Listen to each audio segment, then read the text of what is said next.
여러분은 유전무죄, 무전유죄라는 말을 들어보셨나요? 아마 영화나 뉴스를 통해서 한 번쯤은 다들 들어보셨으리라 생각되는데요. 그래도 간단히 설명해드리면 돈이 있는 사람은 죄가 없고 돈이 없는 사람은 죄가 있다는 말로 똑같은 죄를 짓고도 돈이나 계급에 따라 다른 처벌을 받는다는 의미입니다. 너무 불평등하고 부당해서 절대 이런 일이 있으면 안 되겠다 여기지만 최근에 유전무죄, 무전유죄를 절실히 느낀 사건이 있어서 이렇게 사연을 보냅니다. 저는 30대 후반의 변호사입니다. 제 남편도 변호사이고 도련님도 변호사이고 시아버지는 판사님이세요. 즉 저와 제 시댁은 모두 법조인이랍니다. 먼저 저의 사연을 말씀드리기에 앞서 제가 변호사가 된 계기부터 이야기해볼까 해요. 사실 저는 어릴 때 변호사라는 꿈을 가진 적이 없었습니다. 작은 빵집을 운영하시는 부모님의 영향을 받아 저와 1살 어린 여동생은 셰프, 파티시에를 꿈꿔왔어요. 그래서 이 꿈을 이루고자 고등학교를 졸업하고 수도권 대학의 식품영양학과에 입학하게 되었죠. 캠퍼스의 낭만에 흠뻑 젖어 인생에서 가장 아름다운 날들을 살아가리라 다짐하던 20살의 어느 봄날, 강의를 듣다가 청청병력 같은 소리를 들었습니다. 당시 19살 고3이었던 여동생이 편의점에서 맥주를 훔치다가 걸려서 편의점 점장이 거액의 합의금을 요구하고 있다는 거예요. 저는 깜짝 놀라 강의 중간에 바로 나와 집으로 갔습니다. 집에 가보니 여동생은 부모님 앞에서 무릎을 꿇고 빌고 있었고 부모님은 화가 많이 나신 상태였어요. 그런데 저는 뭔가 조금 이상했습니다. 여동생이 공부에 관심이 없기는 했지만 그래도 남의 물건을 훔치는 등의 나쁜 행위를 한 적은 없었거든요. 게다가 술 냄새를 맡기만 해도 구역질을 하는 아이가 훔친 물건이 맥주라는 것도 석연치 않았답니다. 그래서 저는 일단 여동생을 방으로 데리고 가서 왜 이런 일을 저질렀는지 물어봤어요. 여동생은 제 앞에서 펑펑 울면서 자신은 너무 억울하다고 했습니다. 무슨 일이 있었냐고 물으니 사실 고등학교 1학년 때부터 학교에서 소위 일진이라고 불리는 아이들이 여동생을 계속 괴롭혔대요. 그 무리는 처음에는 단순히 시비만 걸었지만 그래도 그때는 같이 다니던 친구들이 있어서 괜찮았는데 얘네들이 가면 갈수록 여동생을 더 심하게 괴롭히고 누구든지 여동생에게 말이라도 걸면 그 친구도 괴롭혀서 여동생이 친구를 아예 사귀지 못하게 했다지 뭐예요? 심지어 여동생에게 담배와 맥주를 사서 오라고 시켰는데 미성년자라 살 수 없자 여동생을 때리기까지 했답니다. 여동생은 또 맞기 싫어서 어쩔 수 없이 편의점 맥주를 훔치다가 걸린 거였어요. 다행히 편의점 점장님이 경찰에 고소까지 진행하지 않고 합의금만 준다면 그냥 조용히 넘어가겠다고 했대요. 그런데 그 합의금이 너무 거액이라서 우리 가정 형편으로는 도저히 해결할 수가 없었어요. 저는 일단 여동생을 데리고 편의점 점장님을 찾아갔습니다. 점장님 앞에서 저와 여동생을 무릎을 꿇고 사정을 다 말한 뒤 손이 발이 되도록 빌어 합의금을 200만 원까지 낮췄답니다. 우리 형편에 200만 원이 적은 돈은 아니었지만 그래도 아직 미성년자인 여동생이 경찰에 고소당하지 않은 것만으로도 다행이라 생각하며 감사하다고 허리를 숙이고 또 숙였네요. 그리고 여동생을 지독하게 괴롭힌 그 일진들을 가만두지 않겠다는 생각으로 다음날 부모님과 함께 여동생의 학교 교장실로 향했습니다. 교장실에서 교장 선생님, 담임 선생님, 그리고 그동안 여동생을 괴롭힌 학생들을 다 불러놓고 하나하나 이야기를 했어요. 그런데 선생님들의 반응이 시큰둥했습니다. 알고 보니 이 일진들은 다들 경찰, 변호사, 대형 병원 의사 등 잘 사는 집안의 딸들이었고 학교에 기부도 정말 많이 했더라고요. 반면에 우리 집은 빵집의 매출이 잘 나오지도 않았고 게다가 이번에 제가 대학교를 입학하게 되어 돈 나갈 곳이 배로 더 많아진 상황이었어요. 그 덕에 기부금은 엄두도 내지 못했죠. 그래서인지 교장 선생님, 담임 선생님도 가해 학생들을 따끔하게 처벌하지 못했답니다. 결국 가해 학생들은 별다른 징계도 없이 학교에 그대로 다녔고 여동생은 합의금 명목으로 약간의 돈을 받고 일이 무마되었습니다.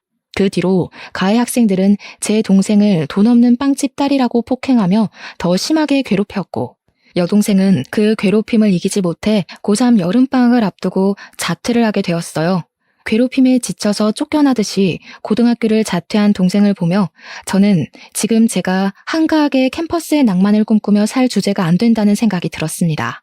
부모님이 작은 빵집 사장님이 아니라 사자 직업을 가진 분이었다거나 우리 집에 돈이 정말 많이 있었다면 과연 세상을 19년밖에 살지 않은 어린 여동생이 이렇게 억울하게 당했을까 싶더라고요. 여동생을 보며 저는 정정당당하게 싸워서 이길 수 있을 만한 직업을 가져서 우리 가족을 지켜야겠다고 결심했습니다. 그래서 그 뒤로 하루에 3시간만 자며 공부를 했어요. 정말 그때는 이렇게 공부를 하다가 죽을 수도 있겠구나 하는 생각이 들 정도로 이 악물고 공부를 해서 서울국공립대학교에 법대로 편입을 했습니다. 편입한 대학교에서도 장학금을 타기 위해 눈에 불을 켜고 공부를 했고 그 결과 4년 내내 장학금을 타며 학교에 다녔어요. 그 뒤 로스쿨에 입학했는데 로스쿨 학비가 엄청 비싸더라고요. 그래서 로스쿨에서도 그야말로 죽을 힘을 다해 공부해서 장학금을 받고 다니고 변호사 시험도 한 번에 합격해서 정식 변호사가 되었네요. 중간중간에 공부가 너무 어렵고 힘들어서 포기하고 싶을 때가 정말 많았지만 여동생을 억울하게 만든 그 사람들에게 언젠가는 반드시 복수할 것이라는 일념 하나로 이 악물고 버텼던 것 같아요. 그렇게 저는 변호사가 되고 대형 로펌에 입사하여 지금까지도 잘 다니고 있답니다. 제가 20대의 전부를 바쳐 변호사가 될 동안 여동생도 고등학교 자퇴 후 검정고시를 통해 고등학교 졸업장을 땄어요. 그 뒤 친척이 운영하는 제법 큰 레스토랑에 취업해서 일하며 한식, 중식, 일식, 양식 조리사 자격증을 취득했답니다. 여기에 만족하지 않고 레스토랑에서 경력을 쌓아 최근에 조리 부분에서 최고의 자격증이라고 불리는 양식 조리 기능장 자격증까지 따고 지금은 레스토랑의 주방장까지 되었습니다. 이렇게 저와 여동생은 과거의 아픔을 발판 삼아 성공하기 위해 악바리처럼 살았어요. 저는 경주마처럼 옆을 보지 않고 성공과 복수만을 위한 삶을 살았죠. 이렇게 앞만 보며 달려오던 어느 날 제가 근무하는 로펌에 새로운 변호사가 왔어요. 나이는 저보다 4살이 많았고 이름은 김지훈이었는데 원래는 개인 변호사 사무실에서 일하다가 실력을 인정받아 스카웃되어 왔더라고요. 제 옆자리에 앉아 이것저것 알려드리고 이야기하다가 점점 친해지게 된 우리는 둘이서만 밥도 먹고 술도 마시게 되었습니다. 함께 술을 마시며 대화를 해보니 지훈 씨는 저와는 너무 다른 세계의 사람이더라고요. 저는 남들이 보기에 부족해 보이지 않으려고 앞만 보고 쉴 새 없이 달려와 변호사가 되었지만 지훈 씨는 넉넉한 집안에서 아무 고민 걱정 없이 공부에만 열중하며 살아왔어요. 우리 집은 어렸을 때 가족끼리 해외여행은 고사하고 국내 여행도 한번 가기 힘들었는데 지훈 씨는 매년 가족끼리 해외여행도 다녀오고 정말 여유롭고 풍족하게 잘 살아왔습니다. 저는 사실 그런 지훈 씨가 부럽기도 하고 남자로서의 호감도 생겼어요. 하지만 너무 우리 집과는 차이가 크게 나서 사귀고 결혼한다는 것은 아예 꿈도 꾸지 않았습니다. 그런데 지훈 씨가 자꾸 제게 호감을 보이고 만나자고 하는 것이 아니겠어요? 처음에는 당연히 거절하고 싫다고 했지만 숨길 수 없는 재채기처럼 제 마음도 숨기기 어렵더라고요. 결국 우리는 연인이 되었고 점점 깊은 사이가 되어 결혼에 관한 이야기도 나누게 되었습니다. 저는 처음에는 결혼을 하지 못하겠다고 했어요. 잘 사는 남자 집안과 평범하디 평범한 여자 집안의 결혼은 솔직히 쉽지 않잖아요. 이렇게 좋은 사람인데 상처를 주고받으며 남보다도 못한 사이가 되기는 싫었거든요. 하지만 지훈 씨는 나에게 자꾸 결혼하고 싶다는 뜻을 내비쳤고 저는 어쩔 수 없이 우리 집 사정에 관해서 얘기했습니다. 저는 우리 집이 잘 살지 못하니 예단이며 혼수도 원하는 만큼 준비하지 못할 것이고 우리 친정에서 결혼에 대한 지원은 한 푼도 없을 것이라고 했죠.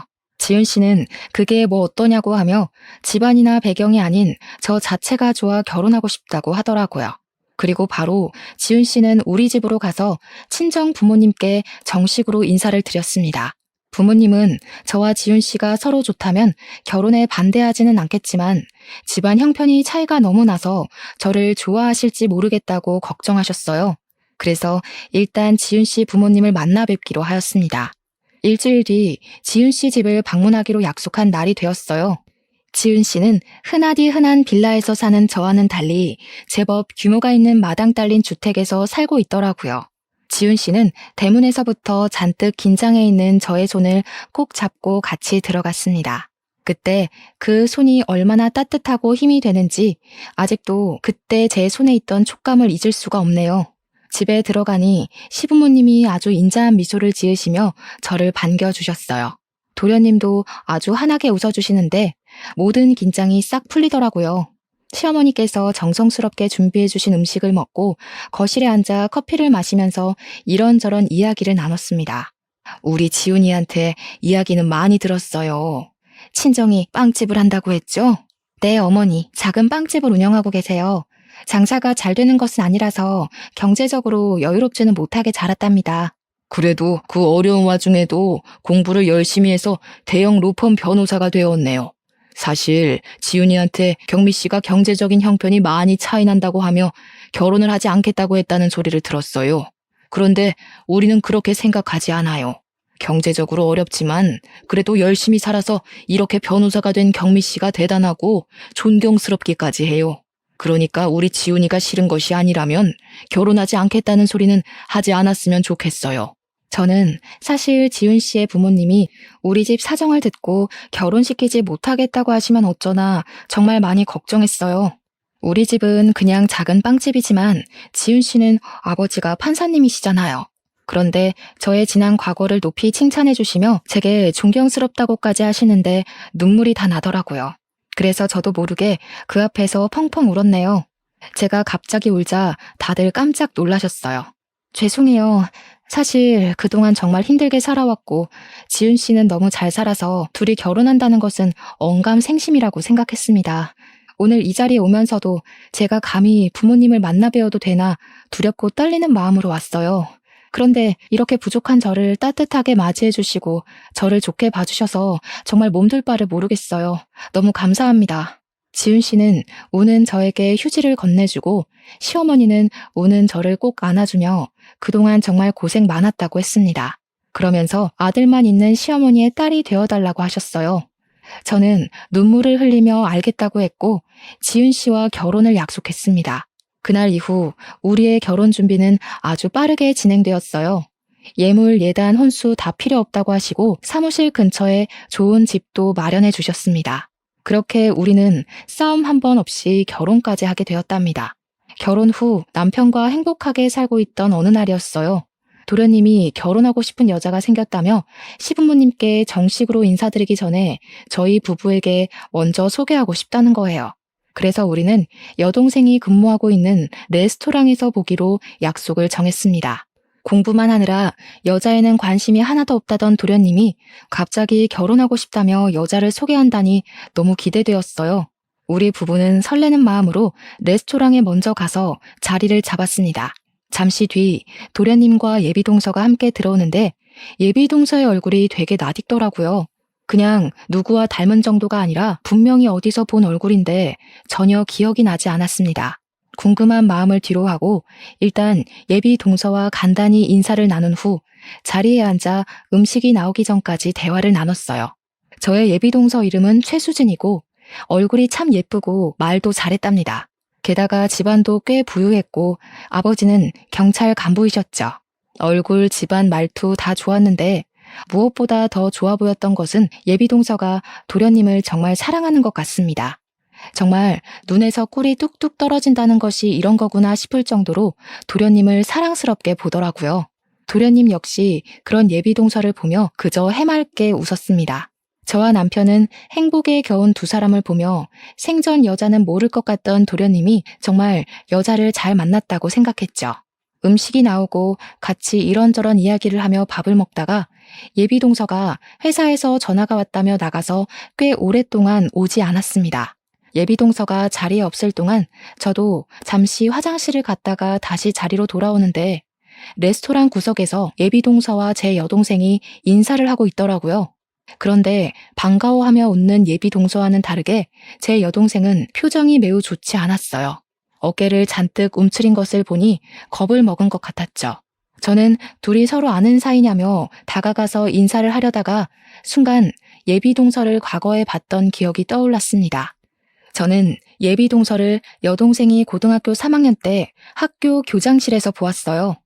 예비 동서는 제 여동생을 지독하게 괴롭혔던 일진 무리 중 하나였던 것이었는데 예비 동서가 상영하는 바람에 제가 바로 알아보지 못했던 거였어요.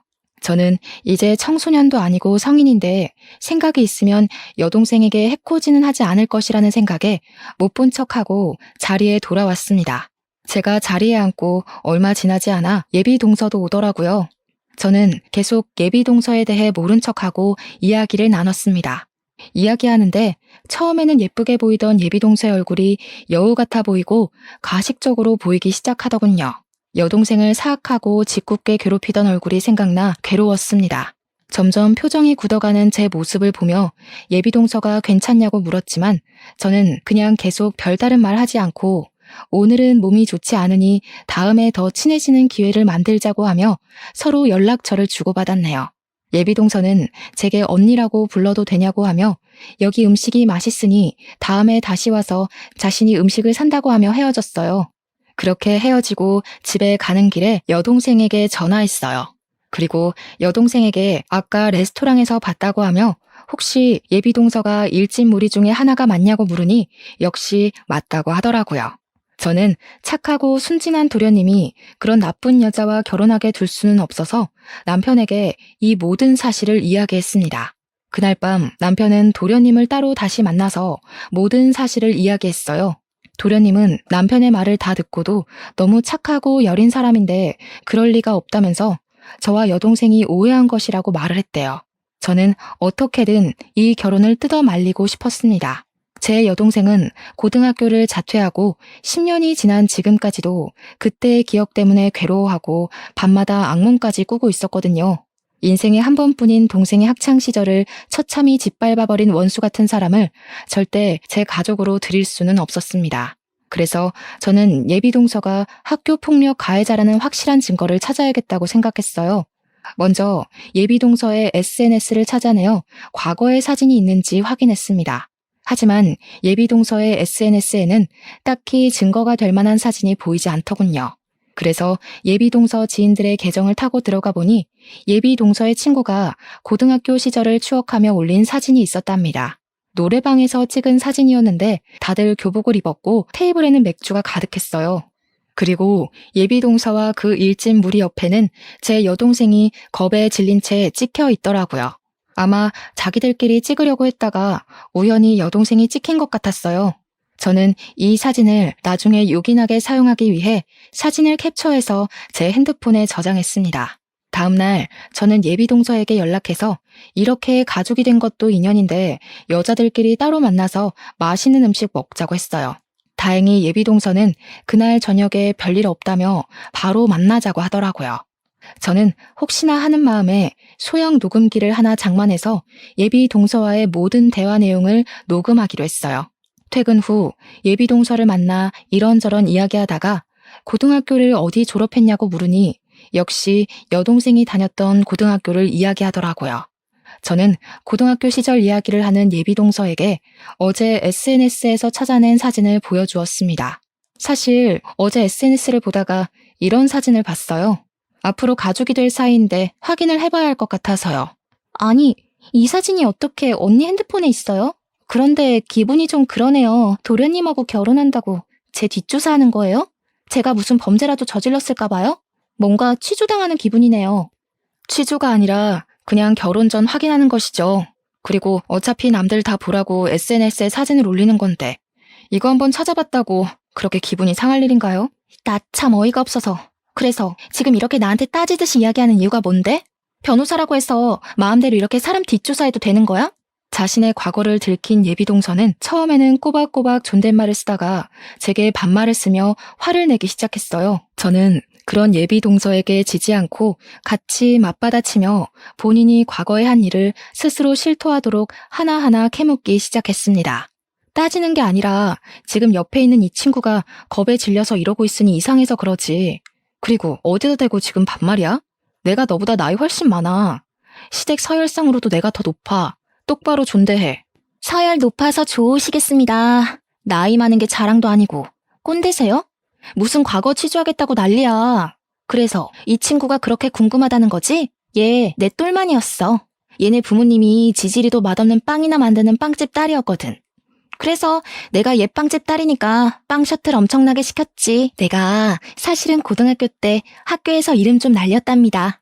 그러니까 언니도 조심해. 아직 내 친구들 무시무시하다. 괜히 시부모님이랑 내 남편한테 까발리지 말고 그 입 딱 다물고 있어요, 언니. 안 그러면 이 사진 속에 있는 친구들 싹 다 불러서 언니 가만두지 않을 테니까. 알겠죠? 예비동서는 아직도 자신이 미성년자인 줄 아는지 정신을 차리지 못하고 저에게 살벌하게 협박을 하더라고요. 저는 이 모든 내용을 다 녹음을 했습니다. 그날 예비동서와 헤어지고 나서 도련님과 남편을 만나 제가 녹음한 내용을 들려주었죠. 도련님은 매우 충격을 받아 아무 말도 하지 못하고 계셨어요. 왜 아니겠어요. 도련님 인생에 처음으로 사랑한 여자였는데 그 여자의 실체가 일진이었다니 충격이 아주 크실 만도 했죠. 그렇게 일주일 정도가 지났습니다. 사무실에서 일하고 있는데 여동생이 울면서 전화가 왔습니다. 예비동서가 그때 자신을 괴롭혔던 일진 무리와 함께 레스토랑으로 찾아왔다는 거예요. 식당에 와서 자신이 결혼하니 돈을 달라고 협박하고 돈이 없다고 하자 단체로 폭행을 했다는 거 있죠. 왜 가만히 맞고만 있었냐고 하니 여동생은 고등학교 시절에 너무 호되게 당해서 얼굴만 봐도 너무 무섭다는 거예요. 그래서 제가 그럼 차라리 숨어있지 그랬냐고 했는데 그렇지 않아도 일진 무리가 레스토랑에 온 것을 보고 주방에서 나오지 않고 있다가 2시간 정도 후에 당연히 갔을 줄 알고 음식물 쓰레기를 버리러 뒷문으로 나갔대요. 그런데 하필이면 그 뒷문 쪽에 예비동서와 일진 무리가 있었다지 뭐예요? 여동생은 혼자였고 예비동서는 무리지어 있었으니 속수무책으로 당했다고 하더라고요. 저는 너무 화가 나서 바로 고소를 하려다가 도련님과 시부모님에게 확실히 예비동서의 실체를 알려주기로 했어요. 일단 정확한 증거 확보를 위해 동생이 폭행당한 곳으로 갔어요. 다행히 동생이 폭행당한 장소에 레스토랑에 CCTV가 있었고 근처에 주차된 자동차도 있더라고요. 바로 레스토랑의 사장님인 사촌에게 부탁해서 CCTV와 자동차 블랙박스 영상을 확보했습니다. CCTV와 블랙박스를 보니 아주 가관이더라고요. 이 영상만 보아도 특수폭행죄로 실형을 살 수 있는 상황이었습니다. 이렇게 모든 증거를 확보 후 여동생을 데리고 병원에 가보니 전치 2주가 나왔어요. 그 길로 여동생을 입원시키고 여동생이 폭행을 당했다는 진단서를 끊었습니다. 그리고 남편과 도련님을 만나서 모든 영상을 보여줬죠. 도련님은 이 영상을 보고 예비 동서와 절대 결혼해서는 안 되겠다고 하며 제가 하자는 대로 하겠다고 하더라고요. 일단 이 영상은 좀 더 나중에 시부모님께 보여드리기로 하고 도련님께는 예비 동서가 여동생 앞에서 진심으로 사과하는 모습을 보고 싶으니 아직은 모른 척하고 조금만 더 만나달라고 부탁했네요. 2주일 후 동생이 퇴원하고 며칠 더 쉬었다가 레스토랑으로 복귀를 했습니다. 저는 동생의 레스토랑 복귀와 동시에 시부모님, 우리 부부, 도련님과 예비 동서까지 다 같이 만날 자리를 마련했어요. 당연히 장소는 여동생의 레스토랑이고요. 시부모님은 드디어 둘째 며느리를 보는 거냐며 너무 기대하고 계셨습니다. 그런 모습을 보니 죄송스러웠지만 그래도 제 여동생이 10년 전에 당한 내용을 아시게 되면 이 정도는 이해해 주시리라 믿었네요. 드디어 예비동서의 실체가 낱낱이 드러날 날이 되었어요. 저와 시댁 식구들 그리고 예비동서까지 한자리에 모였죠.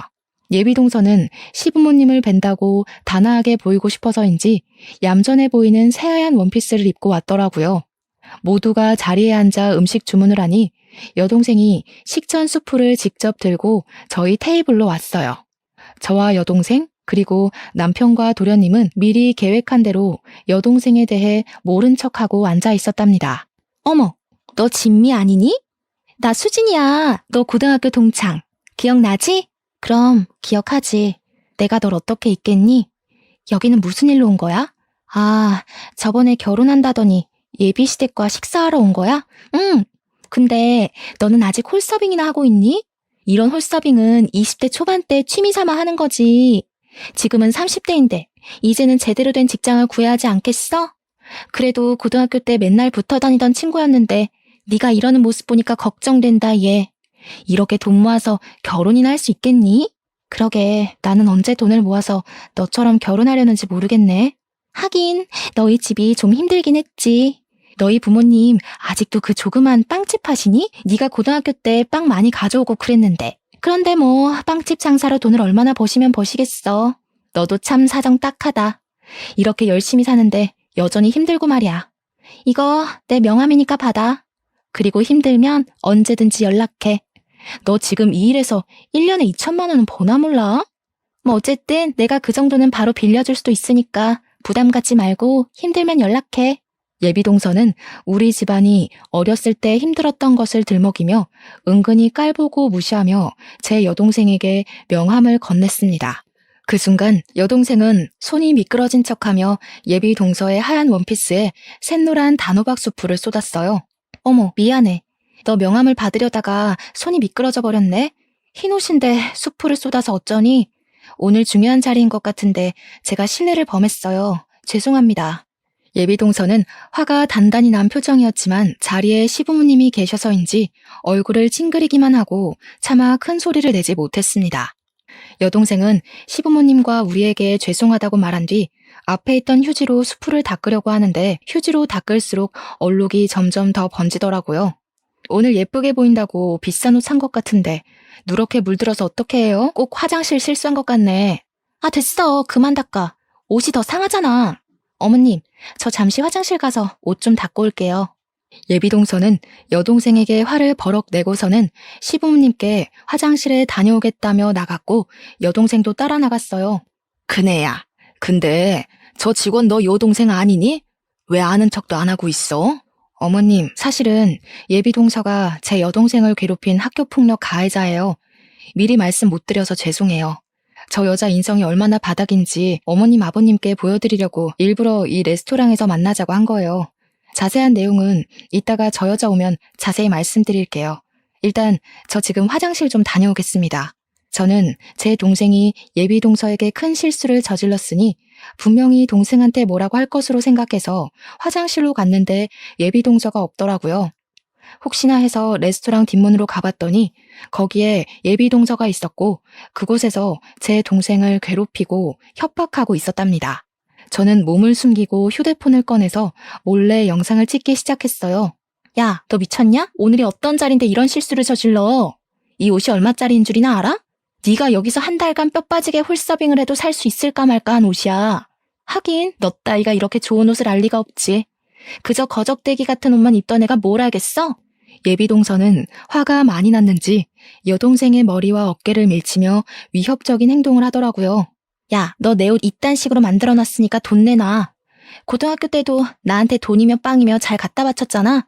내가 왜 나한테 돈이라도 맡겨놨어? 또 맞고 싶어서 환장했냐? 이게 어디서 지금 눈을 쌍심지를 켜? 멍청한 년. 그러다가 또 얻어 터져서 병원 신세 지지 말고 좋은 말 할 때 돈 가져와라. 넌 내 똘만이잖아. 설마 그새 잊은 거 아니지? 그때의 아름다운 추억들 말이야. 궁상맞게 굴지 말고 다음 주에 여기 다시 올 테니까 그때 돈 두둑히 준비해놔라. 저는 이 모든 것을 다 몰래 찍어서 재빨리 다시 레스토랑으로 들어갔습니다.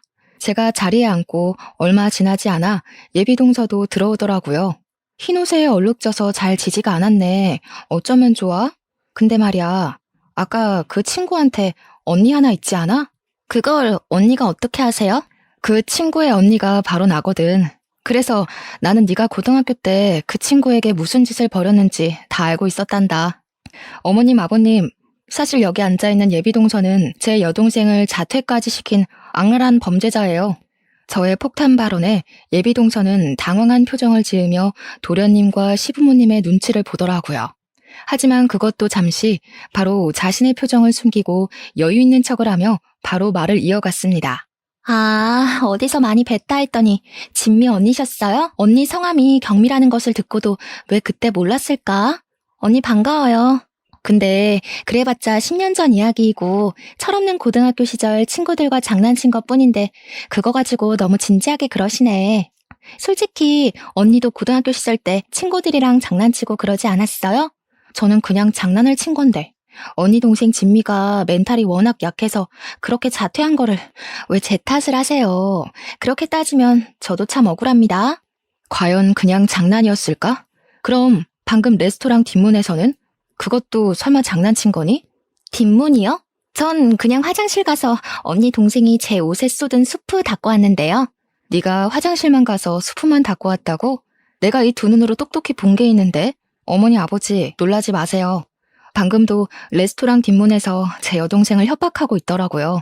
제 말이 믿기지 않으시면 제가 방금 찍은 영상 보여드릴게요. 저는 제가 찍은 영상을 시부모님께 보여드렸습니다. 영상을 보니 얼굴은 잘 나왔는데 자동차가 지나가는 소리 때문에 대화한 내용은 잘 들리지 않더라고요. 하지만 예비동서가 동생의 얼굴과 어깨를 밀치는 장면은 확실히 찍혀 있었고 누가 봐도 예비동서가 여동생을 협박하는 것으로 보였죠. 이 영상을 보신 시부모님께서는 깜짝 놀라셨습니다. 아니, 어떻게 사람이 이렇게 앞과 뒤가 다를 수가 있니? 게다가 학교폭력이라니. 법조인 집안에서 학교폭력 가해자를 며느리로 들일 수는 없다. 너네 아버지가 경찰 간부라 그래서 좋은 집안인 줄 알았는데 아주 형편없는 집안이었구나. 아버님, 오해세요. 아까는 진미가 자꾸 저한테 미안하다고 돈을 준다고 해서 그런 거예요. 친구 사이인데 이런 일로 돈을 받기 좀 그렇잖아요. 사실 진미가 학교 다닐 때 집안 형편도 어려운데 제게 자꾸 돈이며 먹을 것을 가져다줘서 이번에도 그럴까봐 일부러 세게 행동한 거예요. 그리고 저는 맹세코 진미를 고등학교 때 괴롭힌 적이 없어요. 오히려 진미가 친구들에게 당하고 있어서 제가 도와줬어요. 제발 믿어주세요. 언니, 제가 싫으면 싫다고 말씀하시지.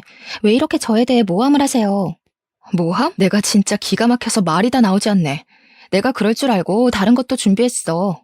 아버님, 어머니, 사실 저와 예비동서는 저번에 둘이서만 따로 본 적이 있어요. 그때 대화 내용을 녹음했는데 한번 들어보세요. 저는 예전에 예비동서와 둘이 대화한 내용을 들려드렸어요. 제 여동생에게 똘만이라 하고 자신이 고등학교 때 빵 셔틀도 시켰다고 하며 시댁 식구들에게 이 사실을 말하면 가만두지 않겠다고 협박하는 내용이 다 그대로 녹음되어 있었죠. 그리고 저는 홀에 있는 직원분께 이 레스토랑의 주방장님을 잠깐 불러달라고 했습니다. 저는 분명 주방장이라고 했는데 여동생이 나오니 예비동서가 당황하더라고요. 야, 네가 여기 왜 나와? 네가 주방장이라도 돼? 이 나이 먹고 홀서빙이 나는 주제에. 홀서빙? 나 사실 여기 레스토랑 주방장이야. 내가 너한테 그렇게 당하고 억울하고 분해서 이 악물고 일하고 공부했어. 그리고 우리 언니도 너 때문에 분하고 원통해서 죽을 만큼 공부해서 대형 로펌 변호사가 됐단다. 어찌됐든 네 덕분에 우리 가족 이렇게 성공했네. 눈물이 나게 고맙다. 난 그래도 네가 이제 성인이 됐으니 정신을 차렸을 줄 알았는데 아니었네. 감히 우리 여동생을 10년 전에 괴롭혀서 학교 자퇴하게 하고 지금은 또 협박에 폭행까지 해? 인생은 실전이야, 멍청한 년아. 내가 그동안 너의 모든 행적 하나도 빠짐없이 차근차근 모아놨거든? 너 내 손으로 반드시 감옥 보낼 거니까 딱 기다려라. 저와 여동생은 이전에 동생이 폭행당한 날 확보했던 CCTV, 블랙박스 동영상, 그리고 오늘 찍은 휴대폰 동영상의 녹취록까지 모든 자료를 들고 경찰서로 향했어요. 그리고 예비동서를 폭행과 협박죄로 고소했죠. 모든 증거가 확실하다 보니 저는 바로 수사가 진행되어 예비동서가 처벌을 받을 수 있을 줄 알았습니다. 그러나 예비동서의 아버지가 경찰 간부라 그런지 제 동생이 19살일 때처럼 그냥 조용히 넘어갈 조짐이 보이더라고요. 하지만 이번엔 가만히 두지 않았습니다. 그때는 저와 여동생이 그저 그런 빵집 딸이라서 그렇게 어영부영 넘어갔지만 이제는 상황이 달라졌거든요. 저는 대형 로펌 변호사가 되었고 제 시댁은 법조인 집안에 시아버지는 판사님이잖아요. 시아버지와 남편이 약간의 압력을 가하니 어쩔 수 없이 수사가 바로 진행되더라고요. 결국 예비동서는 자신이 그토록 사랑했던 도련님 앞에서 수사를 제대로 당했답니다. 예비동서뿐만이 아니라 그때 함께 여동생을 괴롭혔던 일진무리도 다들 소환되었어요. 게다가 이번 폭행 사건뿐 아니라 과거 학교에서 괴롭힌 내용까지 정상 참작되어 가중처벌까지 가능해졌습니다. 아직은 수사 중이라 판결이 나지 않았지만 우리는 예비동서와 그 무리가 어떤 요구를 해도 절대 합의를 해주지 않을 것이랍니다. 제 하나뿐인 동생의 학창시절을 암흑 속에 던져넣었는데 그들이 10억, 100억을 준다 해도 용서하지 못하겠어요. 그 뒤로 시부모님은 도련님을 하마터면 이웃나무로 만들 뻔했는데 지혜로운 며느리 덕에 피했다고 하며 고마워하셨어요. 그리고 시아버지는 제 여동생이 정말 고생이 많았다고 하시며 또 다른 학교폭력 피해자가 생기는 것을 막기 위해 학교폭력 관련 법률 상담을 무료로 해주시고 계십니다. 바쁘신데 힘드시지 않냐고 여쭸더니 10년 전 저와 여동생처럼 돈이 없고 법을 알지 못해 고통받는 어린 학생들을 생각하면 힘든 줄도 모르겠다고 하시며 잠을 줄여서라도 돕고 싶다고 하셨어요. 저와 남편 역시 그런 시아버지를 도와 함께 무료 상담을 하고 있답니다. 그리고 제 여동생은 식당에서 더 열심히 일에 매진하며 본인의 커리어를 높이는 데 힘쓰고 있습니다. 여동생은 바쁜 와중에도 틈틈이 저의 시아버지를 도와 학교 폭력을 당한 학생들의 이야기를 들어주고 있어요. 여동생이 19살 때 왕따 당하는 자신이 너무 부끄러워서 저와 부모님께도 이 사실을 말할 수가 없었고 도움을 요청할 수도 없었대요. 그래서 그들이 더 악랄하게 자신을 괴롭혔던 것 같다며 지금 학교 폭력을 당하는 학생들도 분명히 같은 마음일 테니 그들의 언니와 누나가 되고 싶다고 하더라고요.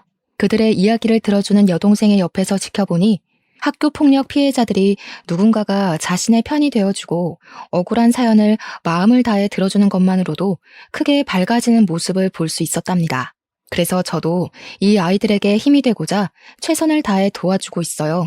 도련님은 인생의 첫 여자에게 큰 상처를 받고 그 뒤로 일에만 열중하고 있습니다. 아직 많이 힘들어하고 계셔서 저와 남편이 도련님과 같이 말동무도 하고 술친구도 되어주고 있어요.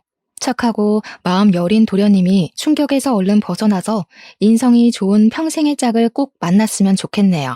이번 일을 겪으면서 느낀 점이 하나 있어요. 제가 20살 때는 돈도 없고 정말 아무것도 없는 너무 평범한 집안이라 이들에게 그저 당하기만 했지만 이제는 변호사가 되고 주변에 법조인들이 있으니 같은 상황에서 다른 결과가 나오는 것을 두 눈으로 똑똑히 보게 되었습니다. 예전에는 돈이 없기만 해서 그냥 그런가 보다 하고 살았는데 약간의 돈과 권력이 생기니 확실히 달라지기는 하네요. 사회가 많이 달라졌다고는 하지만 아직은 유전무죄, 무전유죄가 통하는 세상이라는 것을 확인하니 뭔가 씁쓸하더라고요. 사실 제가 변호사가 되게 된 계기가 정의를 위해서가 아니라 단순히 약간의 힘과 권력을 얻기 위해서였잖아요. 하지만 제가 이런 일들을 겪고 나니 다양한 이유로 억울한 사람들을 위해 정말 정의로운 변호사가 되도록 노력해야겠다는 생각이 드네요. 그리고 많이 부족하지만 저를 며느리로 받아주시고 지금까지 시집살이 한번 시키시지 않은 우리 시부모님께 진심으로 감사하다는 말 꼭 드리고 싶네요. 제가 변호사가 되었지만 판사의 신 시아버지의 입김 아니었으면 이렇게까지 하지는 못했을 거예요. 마지막으로 말하지 못할 사정으로 힘든 길을 걷고 계시는 분이 계신다면 저와 동생의 이야기를 통해 위로와 용기를 얻으셨으면 좋겠습니다. 저 역시 힘든 분들에게 힘이 되는 변호사가 되고자 노력하겠습니다. 저의 이야기 들어주셔서 감사합니다.